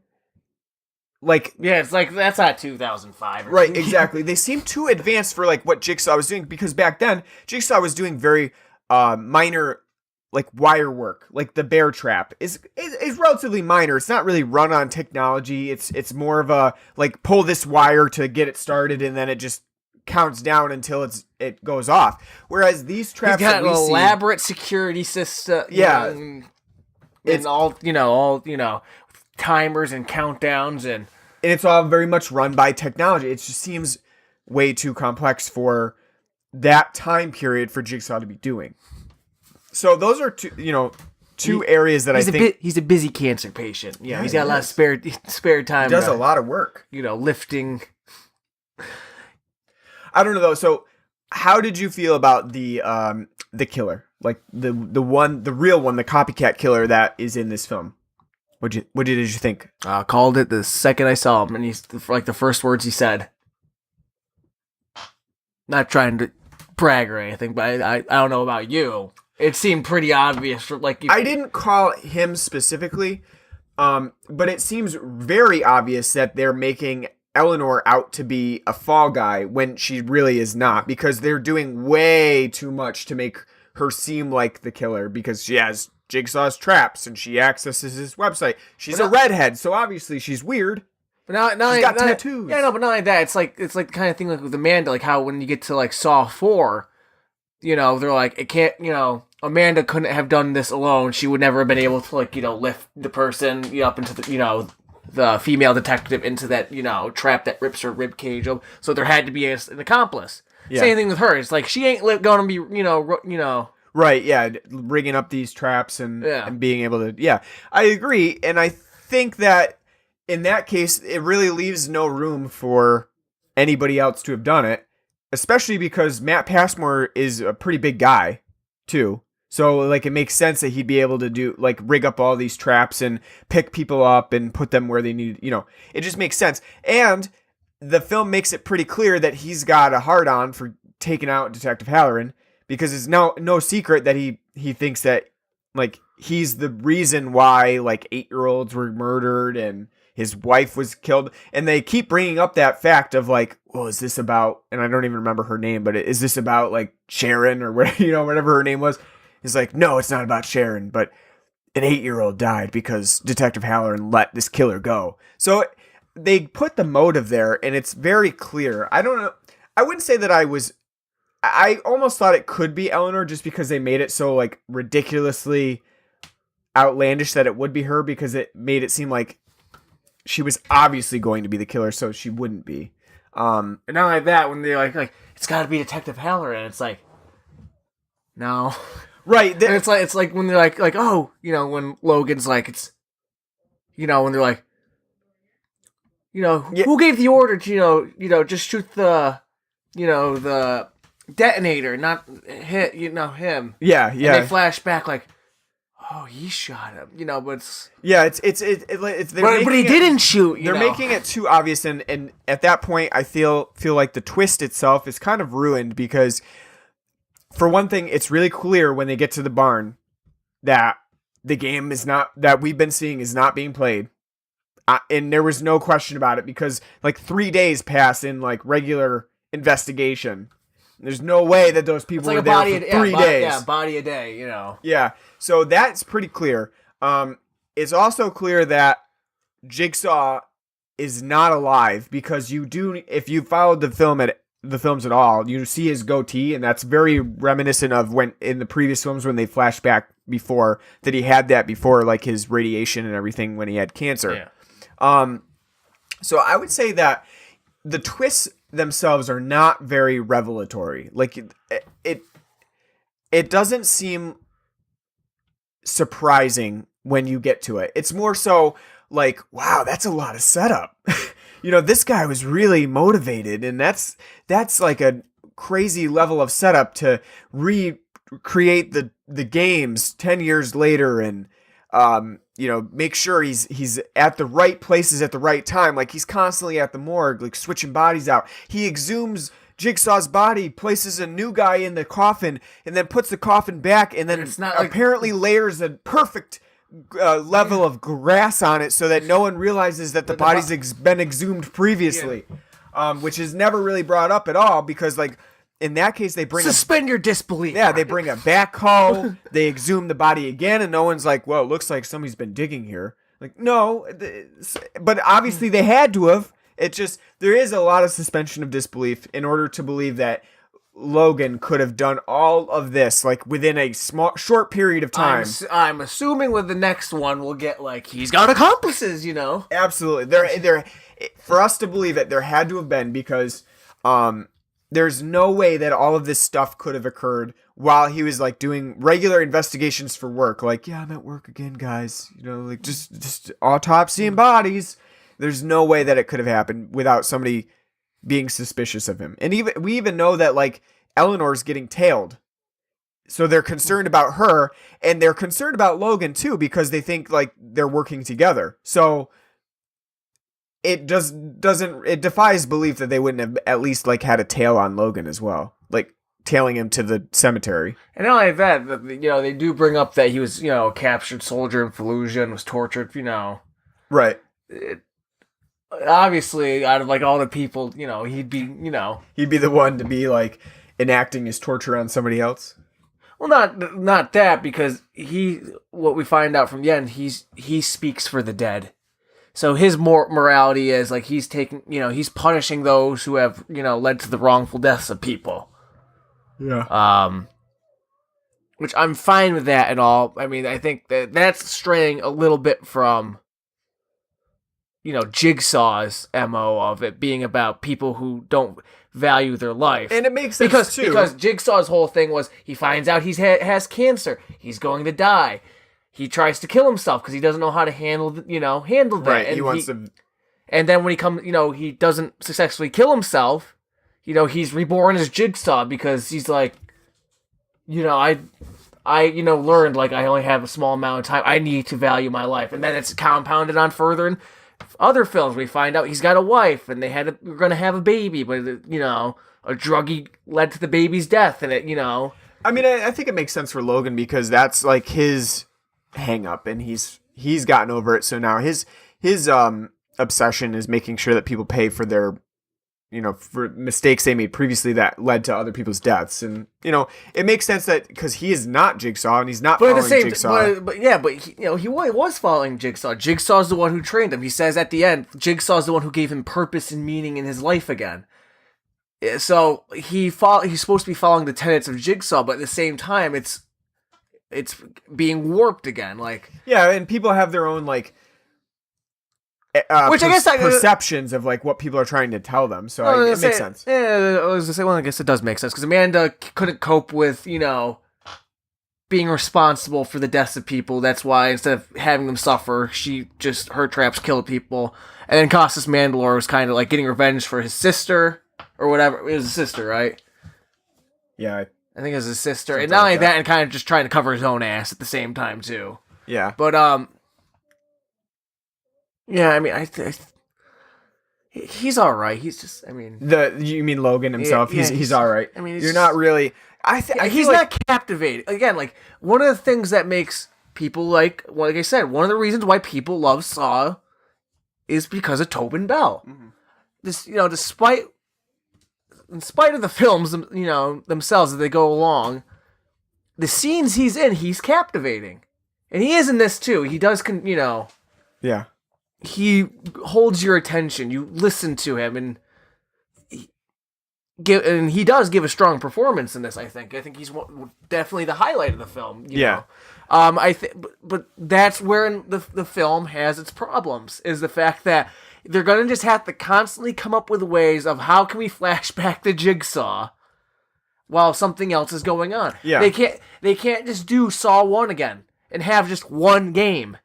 And how that's playing out. They're going to have to constantly have 3 to 5 fucking things going on. Yeah, and the other thing is that they always have to have, like, Jigsaw having somebody that he worked with previously to create in his image. Like, so we've had that with Amanda, we had that with Costas, we had that with Cary Elwes' character, and now we have it with Logan as well. And which I think he's because like you said, they're like, oh, we're kind of probably gonna ignore Saw 7 and not really bring up Cary Elwes. Is the fact that he's a coroner and all that? It's kind of like he's supposed to probably be like Cary Elwes' character, basically. Yeah, I mean he was also implicated in the same problems because he was originally reading the radiology reports and mixed up the names on the X-rays that would have shown that John had cancer of the brain. So. He's in the same earlier stage, and so we wouldn't find out later, But as you pointed out, it's the stupidest thing ever. Like these doctors didn't notice, and Jigsaw didn't notice, I've been having seizures of late and kind of blacking out. What's going on? Right? Yeah, because you have to suspend your disbelief again that someone would be able to make a mistake, like you have like a golf ball sized tumor in your brain, and then say somebody else did because the names got mixed up on an X-ray report, and they'd be like, I'm really concerned because you're not exhibiting any symptoms of brain cancer, but this other guy is, and it says he's normal. There's no way that there would be a mix up like that for very long. Like long enough to really say like, oh, there's no treatment for you now, Jigsaw. Whereas with a golf ball sized tumor, we could have like excised it. So basically, when you get back to Saw 1, Cary Elwes is Dr. Gordon. It's just he wasn't put into the game because he was cheating on his wife and was a very flippant doctor who didn't have good bedside manner. He's just a terrible oncologist. Yeah, terrible. Maybe faked his practice. But not only that, like it's stupid too because that's the whole reason why Logan was an original participant in the game that Jigsaw was going on because he was the one that mixed that up. Which what he did compared to everyone else there, again, that's as you soft guilt. Yeah, right. That's and the fact that he was still passed out. and probably never even knew that he did the wrong thing, because as a, maybe just he doesn't have names or anything available to him, so he just put stickers on. Like, obviously there was bad practice at that hospital. That was the practice of, like, just having names on the clipboard. Well, no, in Saw 3 we see the main character, the doctor in Saw 3 we see, she's a fucking, right.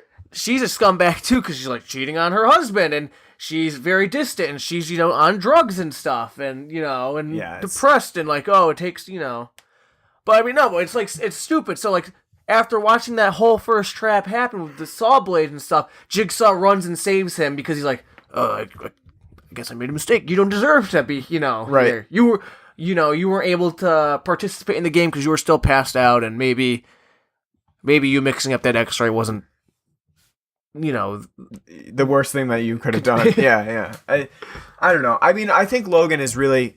I'm kind of disappointed that they picked someone like Logan, because he's basically like a Costas Mandylor, or which, by the way, we should refer to Costas Mandylor as his character name too, Detective Hoffman. Yeah, Hoffman.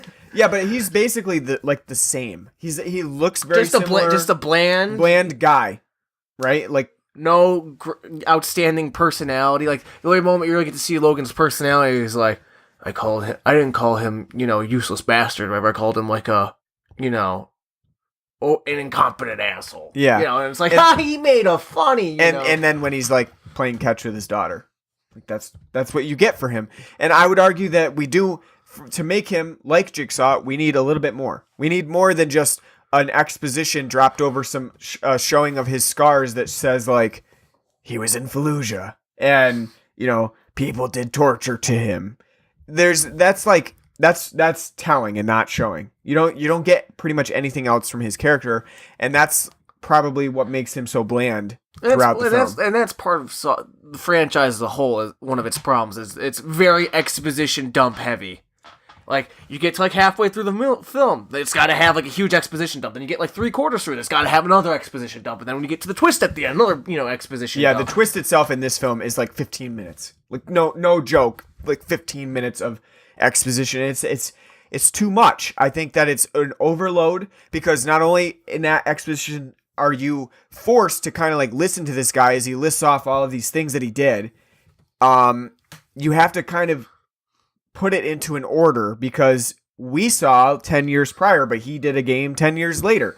It's too much. And like what we read in an article, I think you said it was from like Variety. They said it was like garishly wrote. I would agree with that, because and not wrote as in written, but ROTE. Right. I would agree with that, because this is, like I said, it's like Saw 2. They take that same thing, and then they just add more to the flashback to make it make sense that this guy worked with Jigsaw. But Saw 2, I would say, if you compare this to Saw 2, I'd say the game in this is more interesting than the game that's going on in Saw 2. Yeah, but the thing is, in Saw 2, Donnie Wahlberg and Jigsaw's interaction, much better. Is much better, because it's literally just which is a really great thing. It's just them sitting down, having a conversation, talking, and Jigsaw being calm, cool, and collected with the police there going to arrest him, and he's just, eating at, Donnie Wahlberg's emotions by constantly poking him with, verbal jabs and, Yeah. And the game that they're involved. Where in this, we don't really get that until the very end, which I will say, the end, when you get to see the reveal that Jigsaw's behind, all those traps, I do like the callback to the first film where they're chained up, their feet are chained up. Yeah. Yeah. And the way that, he's telling them to try how to win that game. Yep. And I think that's another very easy, like, that's a game that is winnable, very easily winnable in that, like, that's kind of how the original Saws were, like, working together, making sure that, you have a choice to make, and it's not necessarily kill the other person. Which I did really like that I knew like the shotgun was going to backfire. Yeah, but it's a fun. But it was great. He says the key to your salvation, and he's holding the shotgun shell. The key to your salvation lies within. Yeah, and he loads the shell and he walks away, and then I can't remember the guy's name. Ryan. Yeah. He's already got a bloody stump, and he's like, yeah. I don't, want to have to cut my foot off or, shoot. And Anna, because she's now, it's Anna, right? Yep. See, this is how like memorable these people involved.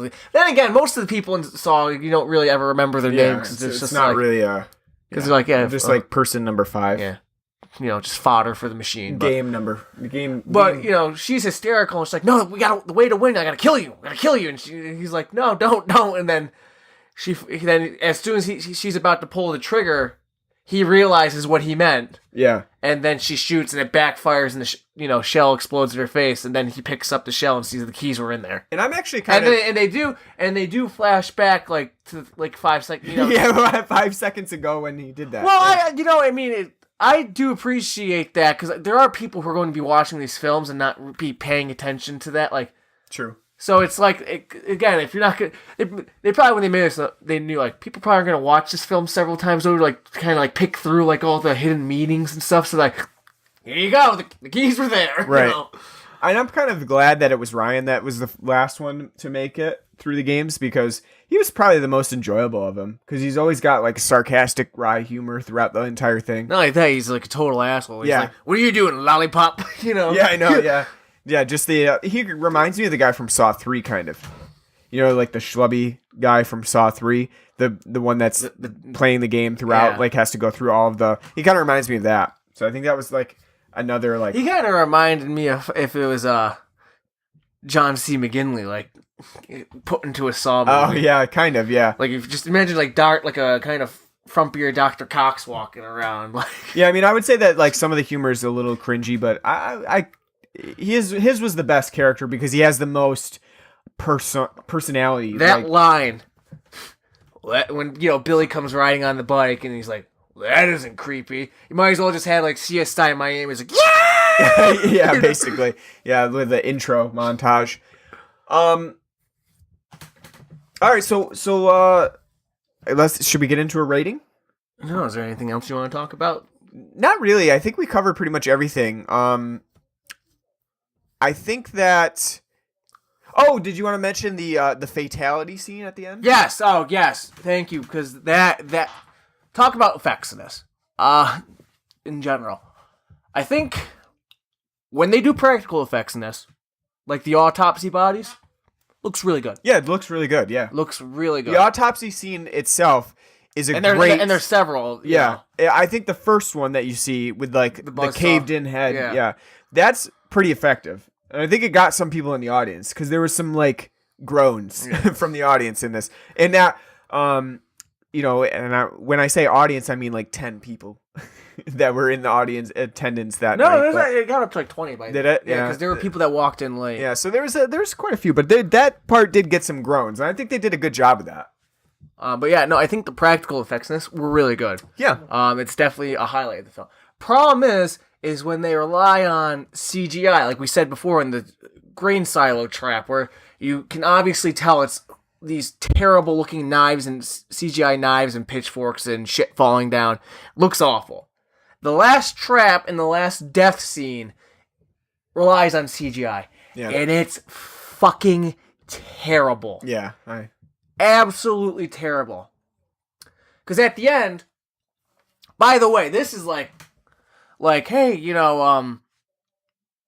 getting overly complicated, like Saw, like 4 and 5, because at the end, when they reveal like Logan's the killer, he was in the trap with Detective Halloran. That it's these because they both get captured, and they have these neck collars on that have laser surgical knives on them. Yeah, and they're told by Jigsaw they have to confess their sins. And Halloran makes Logan go first. He's selfish because they have 60 seconds to decide who's going to go first. And if they don't, then it'll automatically get chosen. And Halloran's, he's like, I'll go first. And then he hits the button that, sets Logan's trap off because he's a selfish bastard. So, after, we see Logan confess and it doesn't work, the laser's cut into his skull. And we just see some blood shoot up and he falls down. Mm-hmm. Then you see the same thing happen to Halloran, and he confesses that, he's a terrible cop, he's a dirty cop, he's let people get away, with murder and rape, to save his ass, and he's ruined cases because of his temper, that, he confesses his sins. and then the lasers stop, and then you see him look up, and he sees the burns on the above him, and then he looks towards Logan, and he notices there's not burns above his. Yeah. And we find out it was all just a ruse. You know, he put himself in the trap to then, get the whole exposition dump that he's Jigsaw. Kind of like how at the end of Saw 4, we find out that Costas Mandalore's Detective Hoffman, he's been in a trap the whole time, but it wasn't ever going to, Yeah. Which is a staple thing, because from Saw 1, Jigsaw was the entire time was in the... You put yourself in as a reveal. Although I would say in this film, the lasers did not... it didn't surprise me at all, because I expected when the lasers cut into his head that his head would fall apart, because that's it. Like there was like 6 lasers like slicing through his skull, so there's no way that you just have like some neck blood shoot out and that's it. So I wasn't convinced at that point anyway. Like if you hadn't caught on to by that point, like he's Jigsaw, right? That's ta-da. That's your cue, yeah. But anywho, so after he does that, and you get Logan's big exposition dump on why he's Jigsaw, everything that's fucking happened in this film, he then,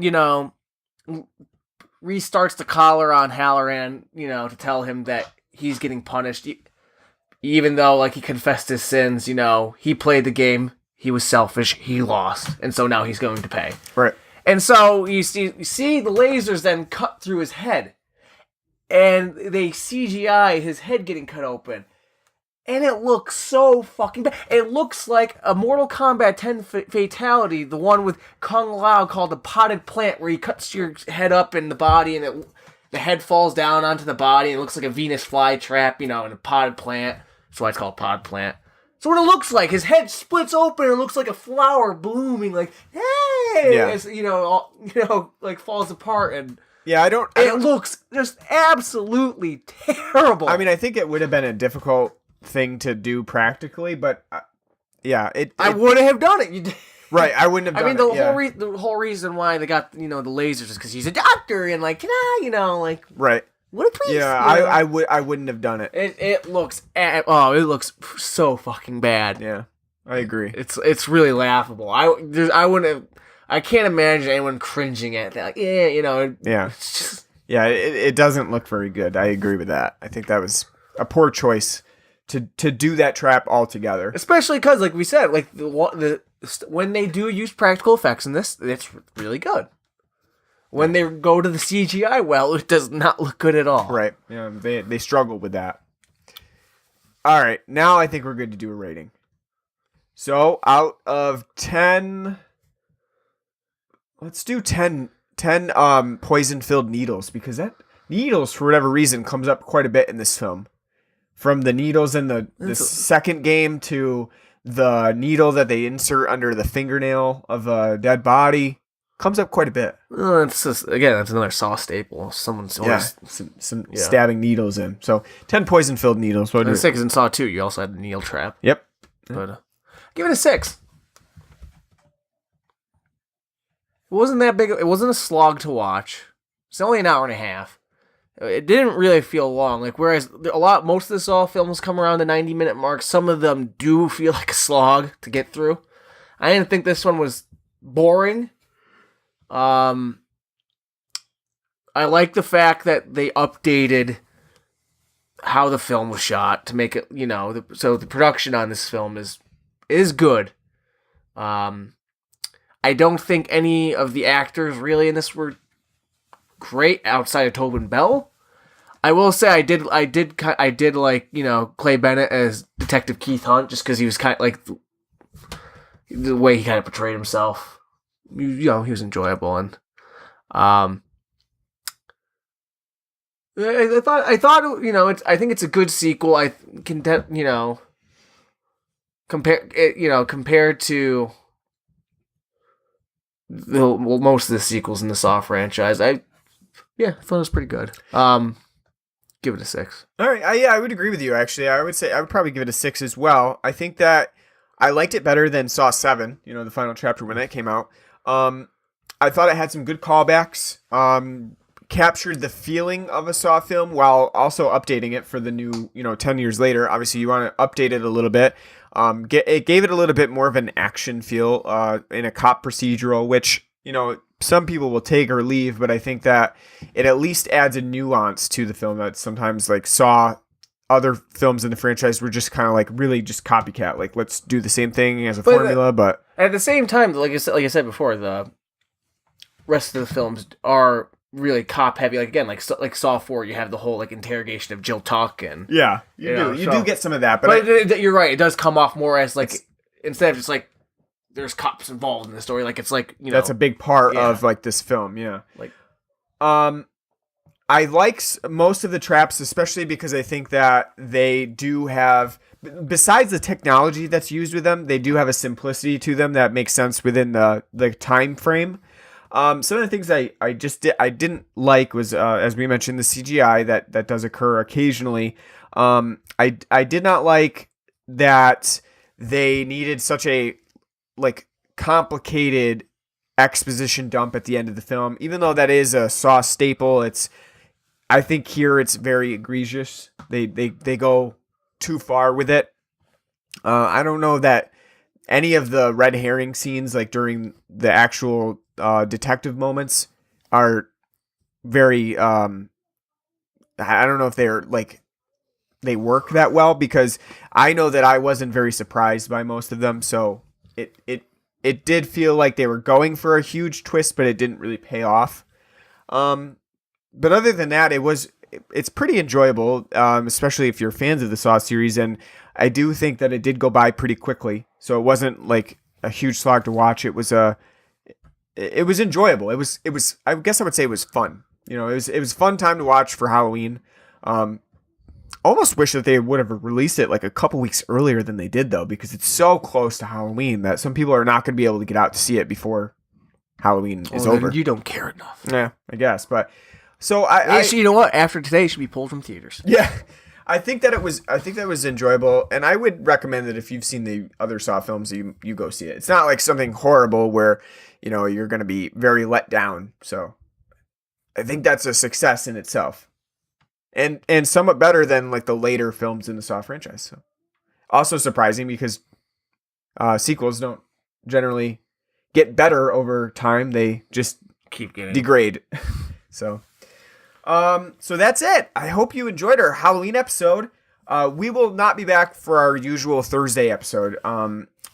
This is our new episode for the week, but we will be back next week, I think, with a new episode, and I don't know what it is. What are we doing next week? I haven't decided. We had so much to do with Halloween that after it in November, we haven't really planned out. So I guess we'll let you know what we're going to be doing. Because when does Ragnarok come out? I'm not sure. I think like second week in November, maybe, or something like that. So it's going to be soon, but I don't think it's going to be next week. That's coming up. Justice League's coming up. Yep. We got a lot on our plate, but I don't know exactly what's going to be next week. So it'll be a surprise for both you and us. So to finish up the episode, we got to talk about our movie experience. Yeah, that's right. We ventured out. Normally we go to a local theater in our area, which is like privately owned and very small and doesn't get a lot of business around here. Normally we're like the only ones that are in the theater. We did go out to unless you go to like a really like a opening day kind of like a Star Wars movie, big movie. Yeah, we went out to a bow tie cinema in the mall. And we got treated to the fancy experience. The experience most people get, not us. Yeah, of sitting in comfy chairs that rock, like that a lot. Stadium seating. And 15 minutes of previews. Not only previews for films, but just like commercials for the theater itself. Like, come check out our concession stand. We've got Coke. We've got popcorn. We've got candies for $7. We've, The deluxe package, folks. It was ridiculous because they didn't have the ticket stand open. You had to like print them out from a fucking ATM machine, which I don't like that at all to begin with. Just have somebody run a fucking register and be like, I want that ticket, because you were confused by it because you're like. You kept hitting the BTX one. Yeah, the bow tie experience and it version of the and you're film. like, what the hell? It says 9 o'clock.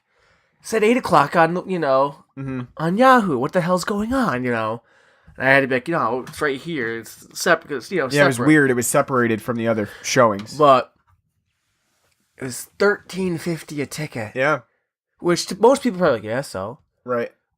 It's $8 where we go. Yeah, we go for the cheap one. So it was interesting to say the least. It was just funny because that's where the whole Chef Goldblum thing comes in from earlier. Because the seats were updated, nice, comfy, they rock. When we went to see not It. What did we see before that? Where you sat down and you ripped the cup holder off the thing. Yeah, I don't know if it was Atomic Blonde, maybe. I can't remember what it was. Dunkirk, maybe. Maybe, yeah, and the whole cup holder just ripped right. Yeah, fell off. So yeah, it was a fancy experience for sure. And not only that, I thought the 15 minutes of previous was overkill. Yeah, it's a lot. Absolutely overkill. It was 15 minutes of a shit ton of even movies aren't due to come out for another year. Yeah. Yep. Hey, we got trailers, for. Yeah, it was we never get that. We get at most 3 movie trailers. That's all you need though. You don't if you really want to see a movie trailer, you can go to YouTube. Yeah. You don't have to see it on the big screen. I will say though, because this one nice thing about this place, because it had a much better surround sound. Yeah, it does. Yeah. That definitely lends itself to a movie like Jigsaw. Yeah, you could hear the screams on both sides of you. Well, I just think I can see how if you saw the original Saw films in a nice theater like that, Bowtie or Regal or whatever, AMC. You would get a much better enjoyment out of it then. Yeah, it was cool. In some way, in some ways it was worth the $13.50. Because you get a lot from it. Better seating, stuff like that. So I like doing it once in a while. Not for everything, because certain things are movies that I don't really care that much about, but I'm going to see. So it makes me think man, Dunkirk would have been fucking awesome. It would have been fun in that, in a big theater like that for sure. All right, so hopefully we will see you next week, and I hope you have a happy Halloween if you're listening on October 31st, and go out and see Jigsaw and let us know what you think on Facebook, on Twitter at Blood and Black Rum, at our email address bloodandblackrumpodcast@gmail.com, on our website or at cultsploitation.com, and let us know what you want to see for our next episodes, and any movies that you want covered, because we are open to suggestions. So let us know, and we will see you back next week for a new episode. Have a good one.